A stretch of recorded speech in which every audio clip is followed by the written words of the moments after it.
नमस्कार। आज हम बात कर रहे हैं अनिल चंद्र ठाकुर की कहानी अन्वेषण के एक अंश की। ये हमें मिला ऐप ऑडिसी यूट्यूब चैनल पर। हाँ, ये कहानी उनके संग्रह अन्वेषण से ही है। और ये कहानी घूमती है निनाद के आसपास। एक कलाकार हैं, काफी स्थापित। बिल्कुल, लेकिन उन्हें अपनी कला में ना कुछ अधूरापन सा लगता है। और दूसरी तरफ है काकी। हाँ, उनके गांव की एक महिला जिनका निनाद के जीवन और शायद उनकी कला पर भी एक गहरा असर रहा है। सही। तो आज की इस चर्चा में हम देखेंगे कि कलात्मक पूर्णता की ये तलाश क्या है, प्रेरणा कहाँ से मिलती है, और ये निनाद और काकी का जो रिश्ता था सामाजिक बाधाओं से परे, उसको समझने की कोशिश करेंगे। तो चलिए निनाद से शुरू करते हैं। जैसा आपने कहा, सफल चित्रकार हैं, मतलब देश विदेश में प्रदर्शनियां, अच्छी कमाई, सब कुछ है। हाँ, बाहरी तौर पर तो सब ठीक है, पर अंदर से वो संतुष्ट नहीं है। उन्हें लगता है उनकी 30 साल की जो साधना है उसमें कुछ कमी है, कुछ सार तत्व वो गायब है।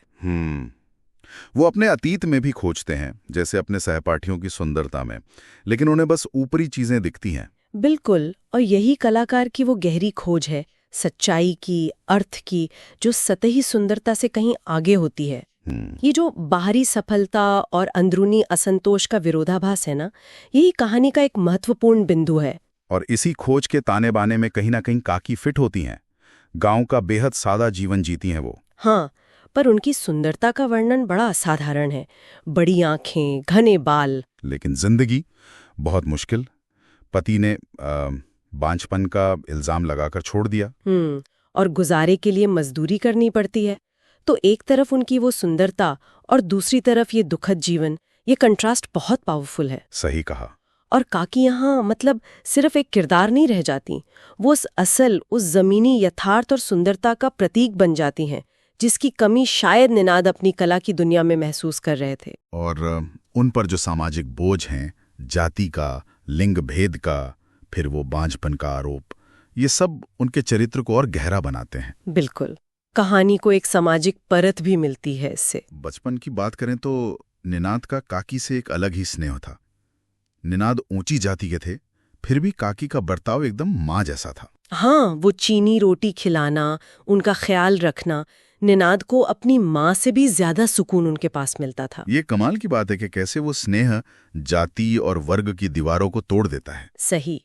ये रिश्ता समाज के बनाए नियमों को जैसे चुनौती देता है, और यही स्नेह अनजाने में ही सही निनाद की प्रेरणा का वो गहरा स्रोत बनता है, जिसे समझने में उन्हें काफी वक्त लग जाता है। कहानी में एक वाक्य भी है, वात्सल्य के समक्ष कोई जाति अथवा वर्ग नहीं होता है। हाँ, वो इस बंधन की अहमियत को साफ करता है। तो होता ये है कि निनाद अपनी कला के इसी अधूरेपन से जूझते हुए गांव लौटते हैं। और वो काकी का चित्र बनाने की कोशिश करते हैं। पहले सफेद साड़ी में बनाते हैं। हाँ। पर उन्हें वो अधूरा लगता है। हाँ, मतलब वो बात नहीं आती, खासकर चेहरा। वो चेहरा नहीं बना पाते। और इसी कश्मकश के बीच उन्हें दिल्ली से एक बड़ी प्रदर्शनी का बुलावा आता है। देखिए, चेहरा ना बना पाना ये बहुत सांकेतिक है। चेहरा ही तो है जो आत्मा दिखाता है ना। सही। निनाद शायद काकी के बाहरी रूप को तो देख रहे थे, पर उस चेहरे के पीछे का जो दर्द है, अनुभव है, वो सार जिसे वो असल में खोज रहे थे, उसे पकड़ नहीं पा रहे थे। उनकी कला मतलब तकनीकी रूप से शायद बढ़िया थी, पर उसमें वो जान नहीं थी। बिल्कुल। और फिर कहानी एक दिलचस्प मोड़ लेती है। निनाद दिल्ली जाने के लिए स्टेशन पहुंच जाते हैं। हाँ। पर अचानक लौट आते हैं, एक नया कैनवास लगाते हैं और फिर से काकी का चित्र बनाना शुरू करते हैं। और इस बार कुछ अलग होता है। हाँ, इस बार काकी खुद को उस चित्र में पहचान लेती हैं। अच्छा, तो यही निनाद को वो अन्वेषण पूरा होता महसूस होता है। बिल्कुल। वो मानते हैं कि उनकी कला की जो तलाश थी वो असल में काकी की ही खोज थी। वो कहते भी हैं, अब तक मैं तेरी ही अपराध अन्वेषण कर रहा था कि। ये दिखाता है कि प्रेरणा का स्रोत तो हमेशा वहीं था, उनके सामने, बस वो उसे पहचान नहीं पाए थे।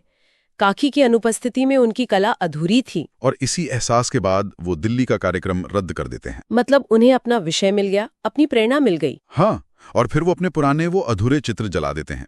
ये एक बड़ा कदम है, जैसे अब वो सच्ची कला की शुरुआत करने को तैयार हैं। बिल्कुल, जैसे काकी की उपस्थिति ने उन्हें रचने की, बनाने की वो ताकत दे दी जो उन्हें पहले महसूस नहीं हो रही थी। ये कहानी का क्लाइमैक्स है, सबसे शक्तिशाली बिंदु, कलात्मक सत्य। वो पूर्णता उन्हें प्रसिद्धि या तकनीक में नहीं मिली, वो मिली उस मानवीय जुड़ाव में, काकी के सार को समझने और उसे कैनवस पर उतारने में। हाँ, वो पुराने चित्रों का जलना एक तरह की मुक्ति है। बिल्कुल, अतीत के उस अधूरेपन से आजादी और एक नई, ज्यादा प्रामाणिक शुरुआत। तो कुल मिलाकर देखें तो एक कलाकार की पूर्णता की जो खोज थी वो उसे वापस खींच लाई अपने बचपन के एक गहरे मानवीय रिश्ते तक।